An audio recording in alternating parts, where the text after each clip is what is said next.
साम्राज्य, सामान्यांचा असामान्य आवाज।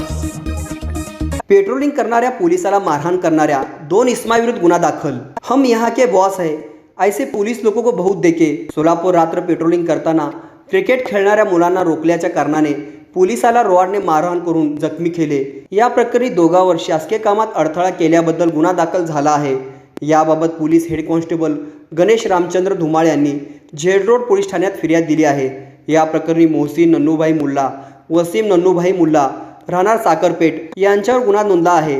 फिर्यादी गणेश धुमाळ हे झेल रोड पोलीस ठाण्यात डीबी पथकात कार्यरत आहेत। ते रविवारी पहाटे गस्त घालत होते। त्यावेळी 1 वाजण्याच्या सुमारास धुमाळ हे रंगा चौक येथे गेल्यानंतर तेथे 8 ते 10 जण सार्वजनिक रस्त्यावर क्रिकेट खेळत होते। त्यात मोहसिन मुल्ला हाही त्यात होता। यामुळे त्यांना आता खेळू नका, बॉल कोणाला तरी लागेल असे सांगत असताना तू हमें क्रिकेट खेलो मत ऐसे बोलने वाला कौन असे म्हणत शिवीगाळ करत हम यहाँ के बॉस है म्हणत ऐसे पोलीस लोगों को बहुत देखा म्हणाला।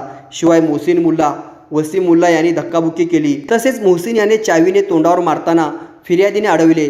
त्यावेळी त्याच्या बोटाला जखम झाली। दरम्यान त्यांनी बीट मार्शल यांना बोलवल्यानंतरही तेव्हाही शिवीगाळ करत जीवे ठार मारण्याची धमकी दिली। त्यानंतर आरोपींना पोलीस ठाण्यात नेल्यानंतरही तेथेही शिवीगाळ करत मारण्याकरिता अंगावर धावून आला। अशाची फिर्याद धुमाळ यांनी दिली आहे। या फिर्यादीवरून मोहसिन मुल्ला, वसीम मुल्ला यांच्यावर गुन्हा दाखल झाला आहे। या घटनेचा अधिक तपास झेल रोड पोलीस